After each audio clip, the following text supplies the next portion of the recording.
Two is delivering a speech from the storytelling manual. His time limits are 8 to 10 minutes.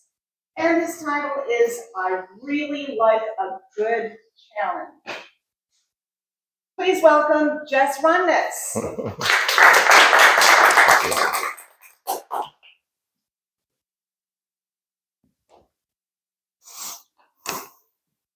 I really like a good challenge. What I'm talking about is a problem that I've never experienced before, something that's going to take a little bit of time to solve, and maybe take some risk. It's going to take me on a path, a road that I've never walked before. It's going to, in the very end, it's going to be something, however it resolves itself, it's something where I'm going to have learned something new, and it will change the very fabric of my being. What I'm talking about is a recent event with bees. You see, my wife reached out to me and she says, you know, there are bees living in our chimney. And I said to myself, I need a delay tactic. And I said to her, they're back again? She looked at me puzzled and walked away. And that gave me some time to figure out how I was going to solve this problem. And it's that very day that I was driving down the street and I saw a white beat up Toyota pickup, and written on the side with paint was bee removal. I called this gentleman. He came out. He climbed up on the roof with me. I held the ladder and he looked down and he said to me, oh, the hive is too far down the chimney. We're going to have to pour concrete over the hive. Well, I said, that's a great idea, and I will get right back to you. Well, the next day, I remembered that my neighbor was a retired beekeeper, and I went over and I spoke with him, and he says, Jess, used to do this for a living. He grabs this canister, it's called the smoker, he gets it all ready. He said, we're going to just puff them into submission and remove them. So we climb up on top of the roof. I hold the ladder and he looks down and he says to me, oh, they're too far down. We can't puff them out.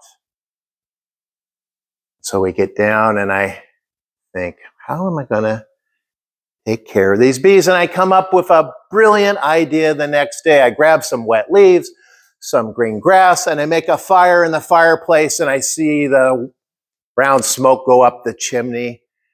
And then it came back down and filled our house with smoke, because I forgot that I had closed the flue to make sure the bees didn't fly down into our house. Our house was full of smoke. I quickly opened all the windows. I turned on the whole house fan. And when my wife came home, she goes, Did you try to smoke out the bees yourself? You know, there are professionals who do this for a living. I said, no, you didn't hear the racket next door, the neighbors? They're having a barbecue. They have all their friends over. And I quickly walk out of the room.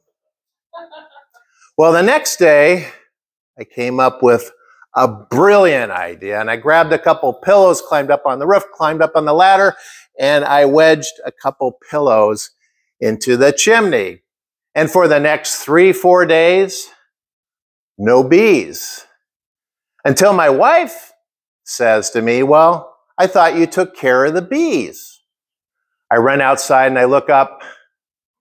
They're back. I walk back in the house and she says, hey, by the way, we're missing a couple pillows. I said, yeah, the bees took them. You know, they needed some rest. And I left the room real quick. Well, the next day, it was a really hot day. And I said to myself, I don't want to get on that hot roof, but I need to take care of this problem. So I decided to go ahead and climb up on the roof, climb up on the ladder. And when I looked at the pillows, I noticed that the bees had burrowed their way through the pillows. And it made me a little bit upset that they were beating me at my own game, and I saw a branch on top of the roof. I grabbed it and I shoved those pillows so they'd be nice and wedged in there. And I heard a whoosh as the pillows went down the chimney. And I sat on the ladder. I didn't hear anything. Nothing at all. And then on the ledge, I saw 10 bees come over the edge, moving like this. And they moved forward, and 10 moved behind them and formed a line. And they all moved forward, another 10 formed behind them. And the front row took off in the air, and the lines moved forward, and more came out, and the front took off in the air.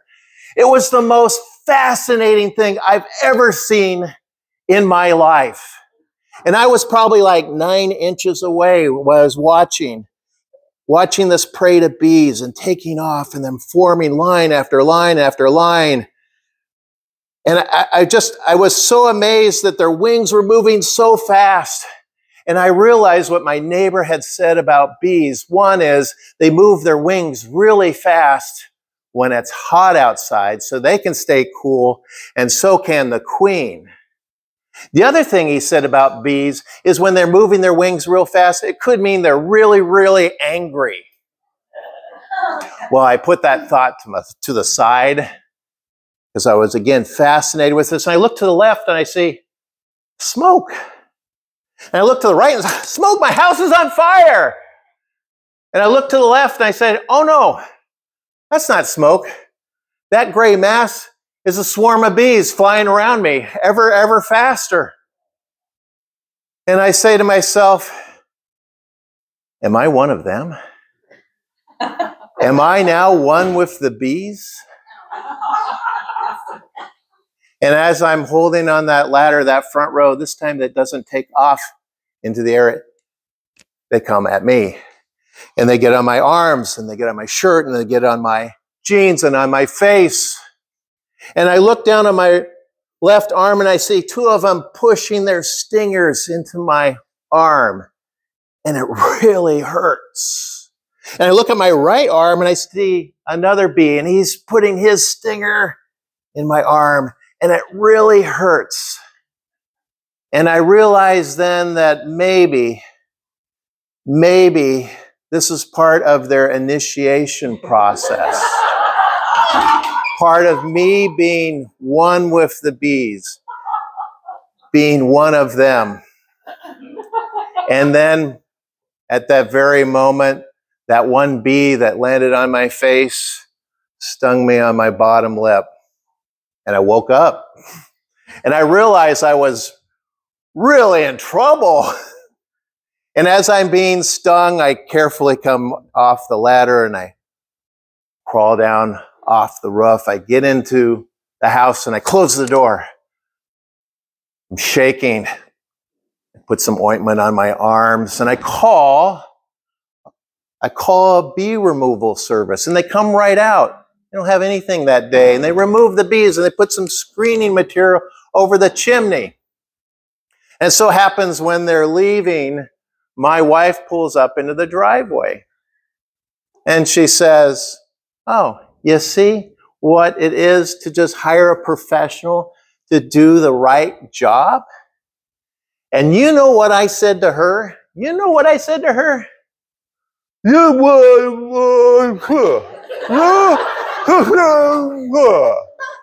My side of my face was the size of a grapefruit. My bottom lip puffed up like a red tomato. She decided to take a nice picture of me and share it with all her friends. Ha ha ha. You know, upon reflection, I have to say that, all that venom that's still probably running through my veins, that perhaps that maybe I really was going through some kind of initiation process, and that maybe I am one of them. I'm one with the bees. We'll never know for sure. Bzz.